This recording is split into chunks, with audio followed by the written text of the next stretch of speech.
Today I want to do a review of the Greyhound 10-ton horizontal log splitter. This is, some of you guys may have seen this. It's sold at Harbor Freight. Now Harbor Freight, you guys probably know, it's kind of not the best tools in the world. A lot of their stuff is, or most of their stuff is made overseas. So this is their log splitter. You can pick this up at Harbor Freight. It's about $120. Not terribly expensive. As you can see here, it's basically a hydraulic jack log splitter. So you have basically a sideways hydraulic jack here with two bars. It's basically sitting on an I-beam with a wedge at the end.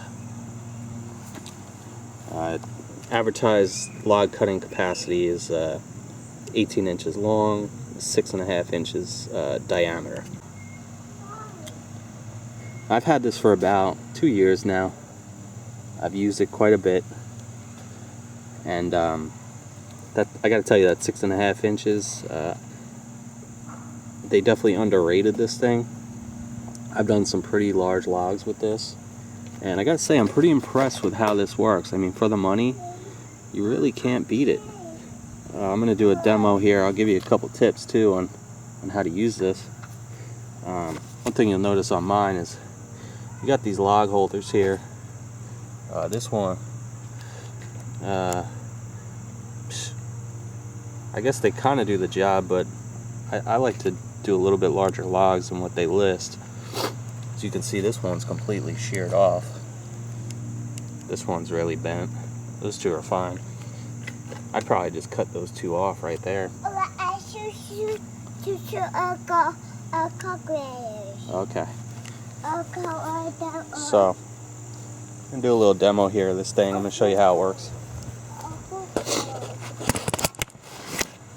Put it on the tripod here. As you can see, we got two bars.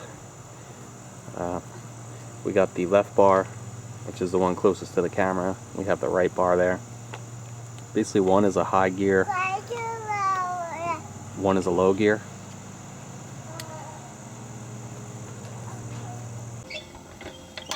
Alright guys, I got a log loaded up here.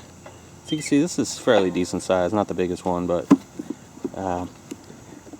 it's probably 8-9 inches wide, so definitely above their recommended. As you can see, it's cut a little short. Got my son manning the poles here.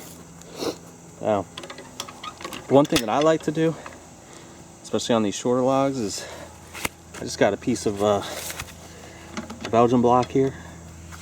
I like to, if it can fit in between the log and the head of the jack, I always use this. You'll find it makes your life much easier. Puts a lot more pressure on the log. It'll split easier, and you get less room to travel with the head of the jack. So you're not having to swing the poles a million times just to make contact with the log. I also know what that is. That is how you saw how I mangled up the log holders on there. That's basically how I did it, using that Belgian block so many times. But that doesn't really matter.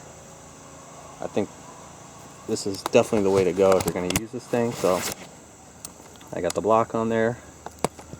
Got it on the tripod. Let's split this thing. So we tighten up the valve there for the hydraulics. We'll use the left one, which is kind of the low gear. We'll use that. You get the most travel out of that.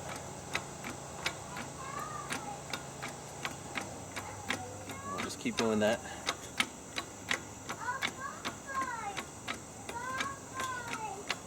As you can see, it's not the quickest process. That's probably one of the major downsides to this is it's a little slow going. So, just gonna keep pushing until you basically can't push anymore. The left, that's about good there. Now we're gonna switch to the right, the high gear. Just keep going. Yeah, bud. There it goes.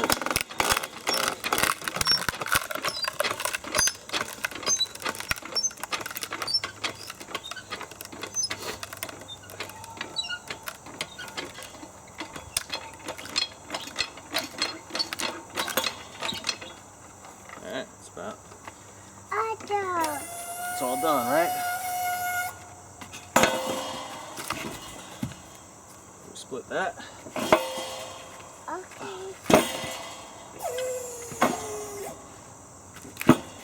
Put the other piece on there. Split it again.